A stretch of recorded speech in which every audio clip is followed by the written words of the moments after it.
Un petit commentaire là-dessus. Voilà, j'en ai fini, il y a beaucoup d'autres produits aussi, mais je crois que j'ai fait un petit peu le tour, j'ai rien oublié. Non, c'est pas mal. Est-ce qu'il y a une, deux ou trois personnes qui voudraient nous faire un petit témoignage sur leur connaissance de leurs produits, leur test des produits? Et ben voilà, parfait. C'est pour les volontaires. Ah, un volontaire. Bonsoir. Bonsoir. Bonsoir, je m'appelle Jean-Jacques, je suis naturopathe et Jean-Marie m'a demandé de parler dans quelques instants d'un produit que je préférerais. Alors, je dis que je les préférais à peu près tous, parce que en fait ça fait 25 ans ou 30 ans maintenant que je suis naturopathe et j'ai toujours cherché en synergie tous les produits qui pouvaient apporter des solutions, non pas simplement dans le cadre du cabinet dans lequel, pendant la consultation, mais bien évidemment pour poursuivre après la consultation de manière à ce que les gens fassent attention à leur hygiène de vie et puissent reconstituer un certain bien-être dans leur habitation. Donc, parmi les différents produits sur lesquels je prends un enthousiasme particulier, je dirais par rapport aux besoins actuels, bien sûr on pourrait parler de l'air, je dirais juste quelques mots sur l'eau, plus précisément parce que je trouve que c'est un domaine qui est une importance capitale. Très brièvement, comme vous le savez, c'est sur l'île d'Okinawa que l'on vit le plus vieux dans le monde.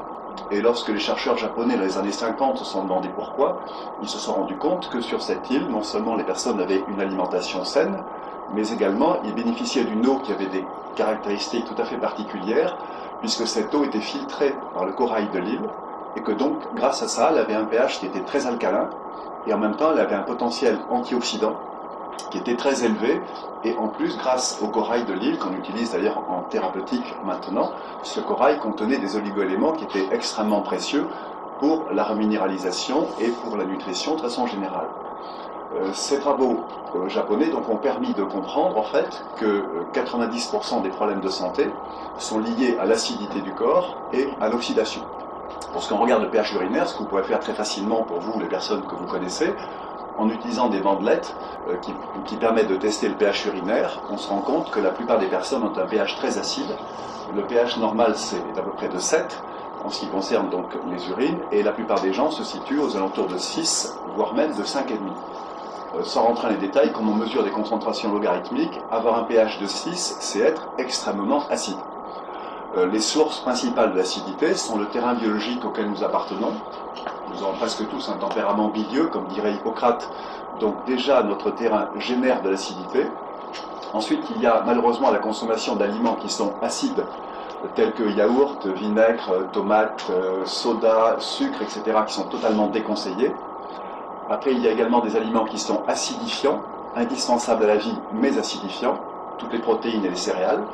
Et après, comme autre source d'acide, en fait, il y a le stress. Le stress, pas simplement en tant que choc émotionnel, mais aussi toutes les émotions qui se moulinent en nous depuis le stade fœtal et qui nous habitent, et qui, comme vous le savez, sont enregistrées dans la mémoire cellulaire. Donc, la question de l'eau est une question très importante, puisque c'était très bien rappelé que le corps est composé d'eau, 85% chez un nourrisson, 60% à la mort d'un adulte, et que pour nous, en fait, thérapeutes, ça n'a pas beaucoup de sens de se dire qu'on va prendre de l'orge verte très géniale qui, comme vous le savez, contient beaucoup de nutriments, du calcium, des enzymes et beaucoup d'éléments, et qu'on va la consommer soit avec l'eau du robinet, soit avec des bouteilles d'eau en plastique, et que de toute façon, le résultat final, c'est qu'on ne corrigera ni le pH ni l'oxydation. Et donc, la solution de Nikken, je la trouve extrêmement pertinente parce que, elle permet d'avoir de l'eau alcaline avec un pH qui est au-dessus de 9. Et si mon pH urinaire est de 6 et que je consomme de l'eau à pH 7, comme c'est le cas habituellement dans les bouteilles, je ne peux espérer strictement aucune correction. Donc déjà, quand je bois de l'eau à pH 9, déjà, ça permet de modifier mon pH global. Et donc, de ce fait, mon intestin fonctionne beaucoup mieux puisque le milieu intestinal doit être basique. Ce qui veut dire que tout ce que je vais assimiler, tout ce que je vais manger, je vais l'absorber et l'assimiler parfaitement. Tant que le pH urinaire est acide et tant que l'intestin est lui-même acide, en fait, quels que soient les efforts thérapeutiques que l'on fait, ils sont très peu, il y a très peu de succès parce qu'en fait, on assimile extrêmement mal. Du coup, on fait des candidoses, on fait toutes sortes de problèmes. Donc, l'avantage de boire de l'eau alcaline, c'est déjà, évidemment, on boit de l'eau pure. Comme c'était très bien rappelé tout à l'heure, comme vous le savez, dans l'eau du robinet, il y a du chlore qui se recombine dans les tuyaux avec des composés organiques et qui se transforment en chloroforme, en trichloréthylène et en alloforme. C'est la raison pour laquelle parfois certaines personnes disent Comment ça se fait quand je prends une douche qui est du chloroforme? Eh bien, parce que le chlore se recombine avec des composés organiques et l'Agence pour la protection de l'environnement aux États-Unis a fait des études qui ont montré qu'il y avait des taux de chloroforme en suspension dans les habitations qui étaient très élevés, chloroforme qui venait de l'évaporation de l'eau, en fait, du chloroforme lorsqu'on prenait des douches et des bains. Donc c'est pour ça qu'il faut savoir quand même que dans l'eau du robinet, il y a des taux de chlore, de chloroforme, de trichloréthylène, des pesticides, des métaux lourds, plus, comme vous le savez, tous les médicaments que les personnes prennent, les estrogènes, que les femmes consomment, la pilule, et à chaque fois que vous buvez l'eau du robinet, vous retrouvez bien évidemment des estrogènes dans l'eau, ce qui est même pas génial qu'on soit un homme ou une femme, plus tous les neuroleptiques, puisqu'il était parfaitement rappelé que les Français sont champions du monde de ça. Donc du coup, qu'est-ce que font la plupart des gens? Soit ils achètent des bouteilles d'eau en plastique, il faut quand même savoir qu'elles sont toutes irradiées. Quand vous achetez une bouteille d'eau, elle a été mise en bouteille il y a 6 mois, 9 mois, 1 an, comment ça se fait qu'elle soit encore transparente? Réponse, parce que, en fait, elles ont été irradiées, donc de ce fait, la bouteille, l'eau est morte, et du coup, il n'y a aucune énergie dans cette eau, plus le fait que quand elles sont mises en bouteille, comme vous le savez certainement, elles sont faites à des degrés extrêmement élevés, ce qui fait qu'il y a des migrations du plastique dans l'eau, avec tous les effets endocriniens regrettables. Donc ça, c'est pour les gens qui consomment des bouteilles d'eau, et ça, c'est pas une solution thérapeutique bien. La deuxième remarque que l'on peut faire, c'est que d'ailleurs 99% des personnes qui achètent des bouteilles d'eau, comme vous le savez, font la cuisine à l'eau du robinet.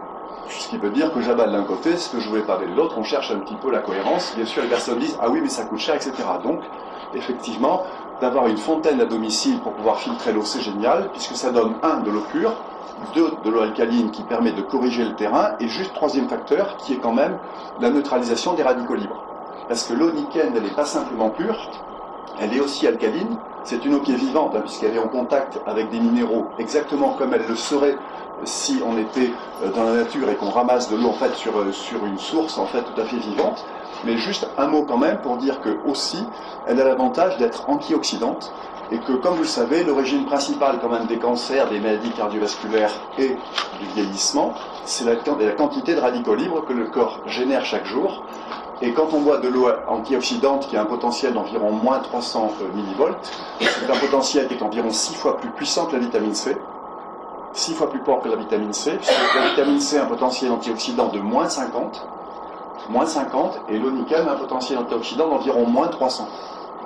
Donc ça veut dire que c'est 6 fois plus puissant comme action antiradicalaire. Et juste pour terminer, je dirais que un autre chiffre est que les antioxydants passent à travers les membranes semi-perméables en fonction de leur poids moléculaire. Le poids moléculaire de la vitamine C, c'est 176, et le poids moléculaire de l'eau nickel, c'est d'environ 30. Ça veut dire qu'en fait qu'elle pénètre 6 fois plus à travers les membranes semi-perméables, ce qui explique son potentiel remarquable de réhydratation. Parce que si on regarde le fait qu'est-ce que vieillir, en fait c'est se déshydrater. Donc déjà, cette eau, elle est pure, vous avez une eau parfaitement pure chez vous, comme si vous aviez une source qui coule, une source vivante grâce aux minéraux, de l'eau alcaline, de l'eau antioxydante et de l'eau réhydratante. Donc c'est pour ça, c'est un des apports, si je devais en citer un, que je trouve particulièrement intéressant, et je pense que chacun de vous, chacun de nous, devrait au moins commencer par cette solution-là, parce que c'est un élément qui est d'une importance capitale pour la santé. Merci. Merci. 2 secondes, s'il vous plaît. Oui. Est-ce que vous faites des médicaments? Ça filtre aussi les Absolument, oui, médicaments? tout à fait. Oui, à partir du moment où on est sur des utilisations avec la céramique, tout ce qui est de l'ordre de 0, à partir de 0, 0,1, 0,2, 0,3 microns, c'est parfaitement filtré. Mais c'est super important parce que consommer l'eau du robinet, encore une fois, même si c'est pour faire cuire, je voudrais juste dire un mot là-dessus, parce que parfois j'ai des patients qui me disent, mais c'est pas grave, elle a été bouillie. Alors, non mais c'est vrai, alors bouillir l'eau, ça fait quoi? Ben, c'est simple, hein. S'il y avait des bactéries qui auraient pu survivre au chlore, on se demande comment, parce qu'il y a peut-être des résistants, on n'en sait jamais. Je plaisante, hein, il n'y en a quasiment pas compte tenu du chlore qui est quand même un des produits les plus cancérigènes et reconnu comme tel aux États-Unis. Et deuxièmement, à ce moment-là, le problème c'est qu'on a tous les résidus en fait que l'on va consommer. Et si je fais bouillir l'eau, en fait c'est simple, hein, l'eau s'évapore et je concentre les produits chimiques. Donc s'il y a des estrogènes, s'il y a des neuroleptiques, etc., je concentre. Et le jour où je fais mon riz bio ou mon quinoa bio dans l'eau du robinet, franchement, c'est plus que très dommage si on est dans une optique saine, justement, de l'équilibre. Donc c'est pour ça que c'est très très très important de commencer, enfin d'utiliser en tout cas de l'eau purifiée, et qui, comme vous le voyez, c'est pas que de l'eau pure, c'est une eau qui fait du bien et qui soigne aussi. Est-ce que vous pouvez me confirmer que même avec un adoucisseur d'eau, je peux mettre de l'eau de l'adoucisseur avec une bouteille? Ah oui, bien sûr. Enfin, un adoucisseur système, en fait, c'est simple, hein, ça fonctionne avec un échangeur d'ions, et donc en fait, ça enlève le calcaire, c'est remplacé par des ions sodium, donc il y a un peu de sel dans l'eau, mais il y a toujours les mêmes produits chimiques, il y a exactement tous les autres. Donc ça retire juste le calcaire, sauf qu'à mon avis, ça rend l'eau encore un peu plus acide. Et ça fait quoi d'abord? Je la bois pas. Qu'est-ce que ça fait d'avoir un corps acide? Ça génère à peu près 90% des maladies, puisque tout ce qui est cancer, maladies cardiovasculaires, diabète, par exemple le pancréas, c'est l'organe qui est le plus basique dans le corps. Le pancréas, il a un pH de 8. Si vous avez un pH urinaire de 6, votre pancréas souffre énormément. Et maintenant, aux États-Unis, il y a des centres dans les hôpitaux où on fait boire de l'eau alcaline pour soigner, et avec grand succès, d'ailleurs, les diabétiques. Maintenant, quant à l'eau, oui, c'est vraiment la meilleure compréhension qu'on puisse avoir du diabète, en fait, c'est parce que le pancréas est l'organe le plus basique. Et donc, du coup, toutes les personnes qui consomment du sucre, qui, entre parenthèses, est le pire des aliments des éléments pour la santé, c'est un des éléments les pires parce que aussi ça acidifie le corps et que ça affaiblit beaucoup le pancréas. Mais après, qu'est-ce que ça fait par exemple, voilà, je prends de l'orge verte, j'ai un corps super acide, c'est comme si je remplissais une passoire. Mon corps, c'est vrai, ça veut dire comme le corps ne peut pas supporter au niveau du sang un niveau d'acidité trop important, ça veut dire que je vais être en carence perpétuelle de calcium et de magnésium. Donc du coup, je vais être en état de fatigue, de frilosité, de déminéralisation, de stress, de douleurs musculaires, de troubles digestifs, de mauvaise assimilation, et d'insomnie, et j'en passe, parce que tout ça, c'est des conséquences sur le système nerveux, parce qu'en fait, le corps ne pouvant pas supporter un trop grand degré d'acidité, dès que vous consommez quelque chose qui contient du calcium et du magnésium, en fait, le corps le confisque. Le confisque pour essayer de réduire l'acidité, et du coup, vous n'avez pas du tout de calcium et de magnésium ailleurs. Et pire que ça, évidemment, au bout d'un moment, comme cette acidité perdure, le corps va aller chercher dans la colonne vertébrale, évidemment, les éléments minéraux pour essayer de réduire un peu l'acidité. C'est comme ça qu'on fait l'ostéoporose d'une façon extrêmement prématurée. Alors on peut se dire, oui, bien sûr, il y a les produits géniaux du professeur Naïdou, l'ostéodane et le caldan qui sont des produits extraordinaires, mais ça a de sens si on réduit l'acidité du corps. Et franchement, en biologie, c'est les deux paramètres les plus importants. Si votre corps n'est ni acide ni oxydé, franchement, vous êtes à l'abri de 90% des problèmes et ça ralentit énormément le vieillissement des cellules. Et ça vous protège des maladies. Donc si après, vous avez une hygiène de vie qui est saine, franchement, c'est génial. Mais ça, je pense qu'il faut le comprendre de façon, c'est très important. Merci.